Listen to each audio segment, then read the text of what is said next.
નમસ્કાર મિત્રો, સ્વાગત છે બધા મિત્રોનો અમારી યુટ્યુબ ચેનલમાં। હું છું આપનો મિત્ર ભાવિક વઘાસિયા। તો મિત્રો, ખાસ કરીને આ વિડીયોના માધ્યમથી આપણે વાત કરવાની છે વરસાદી રાઉન્ડ બાબતે લેટેસ્ટ મોડેલોની અપડેટ શું કહી રહી છે, તેમજ ચોમાસું વિદાય અને હાથીઓ સૂંઢ ફેરવશે તે બાબતે મહત્વપૂર્ણ માહિતી આ વિડીયોમાં જાણીશું। તો જે પણ મિત્રો નવા હોય તે ચેનલને સબસ્ક્રાઇબ કરી લેજો।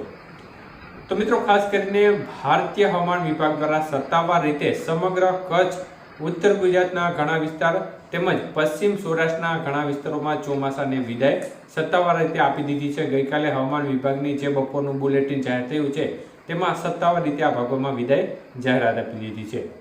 ત્યારે ખાસ કરીને નવો વરસાદનો રાઉન્ડ પણ આવી રહ્યો છે, એટલે આમ જોવા જઈએ તો હવામાન વિભાગે એની ટાઈમલાઈન સેટ કરવા માટે ચોક્કસપણે વિદાય આપી દીધી છે, પરંતુ જે વરસાદી રાઉન્ડ આવી રહ્યો છે તે અસર કરતા ચોક્કસપણે રહેવાનું છે, જેને પરિણામે વિદાયમાં થોડી ઉતાવળ કરી હોય એવું પણ ચોક્કસપણે લાગી રહ્યું છે। ત્યારે મિત્રો, ખાસ કરીને શું હાથીઓ સૂંઢ ફેરવશે તે બાબતે વાત કરીએ તો મિત્રો, અત્યારે આમ જોવા જઈએ તો આપણે સપ્ટેમ્બર મહિનાની જે પ્રથમ અપડેટ આપી હતી, સપ્ટેમ્બર મહિનાના આખા મહિનાની અપડેટ આપી હતી, તેમાં પણ જણાવ્યું હતું કે 15 તારીખ સુધી વધઘટ સાથે વરસાદી માહોલ જોવા મળશે। ત્યારથી થોડો ગેપ પડી શકે છે અને સપ્ટેમ્બર મહિનાના એન્ડમાં એક જોરદાર વરસાદનો રાઉન્ડ જોવા મળી શકે છે।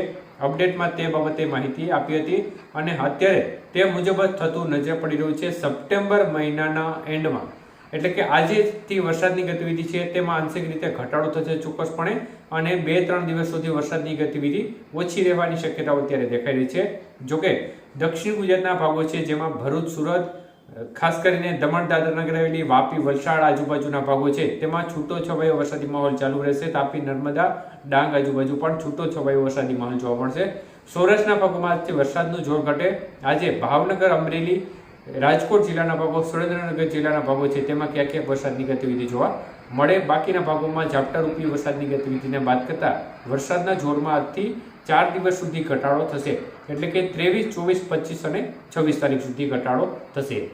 ત્યારે મિત્રો, હાલના લેટેસ્ટ વેધર મોડેલોની અપડેટ મુજબ જોવા જઈએ તો અમેરિકન મોડેલ અને યુરોપિયન મોડેલ, અત્યારે બંને મોડેલો છે તે સિસ્ટમ ગુજરાતને સીધી રીતે અસર કરતા રહે તે પ્રકારની શક્યતાઓ વ્યક્ત કરી રહ્યા છે। સતત છેલ્લી ઘણી અપડેટ આવી છે તેમાં લગભગ ટ્રેક છે તે ગુજરાત તરફ જ બતાવી રહ્યા છે, કારણ કે ચોમાસું વિદાયનો સમય જ્યારે શરૂ થતો હોય છે ત્યારે જે ગુજરાતના ઉત્તરીય ભાગો હોય છે તેમાં ભેજનું પ્રમાણ ઘટવા લાગે છે, અને આ સમયગાળા દરમિયાન બંગાળની ખાડીમાં જે સિસ્ટમ બનતી હોય છે તેને મહારાષ્ટ્ર કે ગુજરાત નજીક આવવા માટે સંભાવનાઓ વધી જતી હોય છે।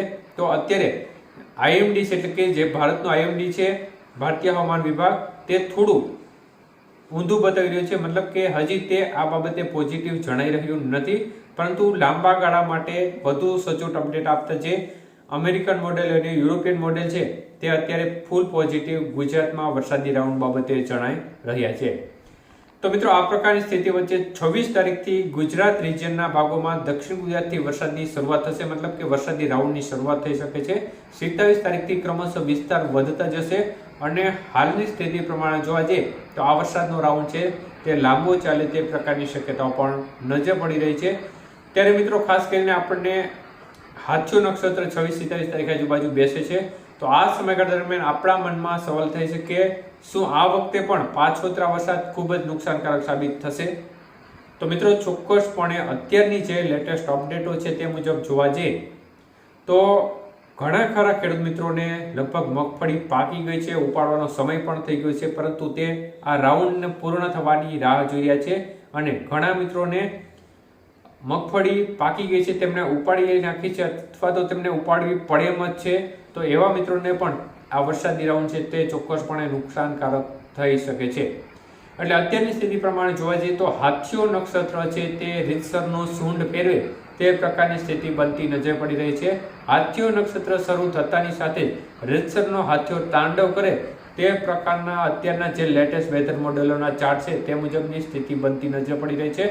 તો હાલની સ્થિતિ પ્રમાણે જે આ રાઉન્ડ શરૂ થાય અને આ રાઉન્ડ પૂર્ણ થાય ત્યારબાદ પણ વરસાદની ગતિવિધિ વધઘટ સાથે ચાલુ રહેવાની શક્યતાઓને પણ નકારી શકાય તેમ નથી, કારણ કે અત્યારે જે લાંબા ગાળાની અપડેટ છે તે મુજબ આ પ્રકારની સ્થિતિ દેખાઈ રહી છે। છૂટો છવાયો વરસાદી માહોલ ત્યારબાદ પણ પડી શકે છે। આમ જોવા જઈએ તો હાથીઓ નક્ષત્ર એ માટે પ્રખ્યાત હોય છે કે ગાજવીજ સાથે લોકલ ડેવલપમેન્ટના કારણે ગરમીનું પ્રમાણ વધુ હોય ત્યાં તીવ્ર પ્રચંડ કડાકા ભડાકા સાથેનો વરસાદ જોવા મળતો હોય છે અને આ સમયગાળા દરમિયાન જે વરસાદ પડતો હોય છે તેની માત્રા પણ હાથીઓ નક્ષત્રમાં ખૂબ વધુ જોવા મળતી હોય છે. ખૂબ નુકસાનકારક પણ ઘણા ખરા જે વિસ્તાર હોય છે તેમાં હાથીઓ નક્ષત્ર સાબિત થતું હોય છે, નુકસાનકારક વરસાદ સાબિત થતો હોય છે. તો હાલની સ્થિતિ પ્રમાણે હાથીઓ નક્ષત્ર રીતસરની સૂંઢ ફેરવે તે પ્રકારની શક્યતાઓ બનતી નજર પડી રહી છે. બંને મોડેલો પણ પોઝિટિવ નજર પડી રહ્યા છે, એટલે ખેતી કાર્યો જે પણ ખેડૂત મિત્રો કરી રહ્યા છે તે થોડી સાવચેતીપૂર્વક ખેતી કાર્યો ચાલુ રાખે.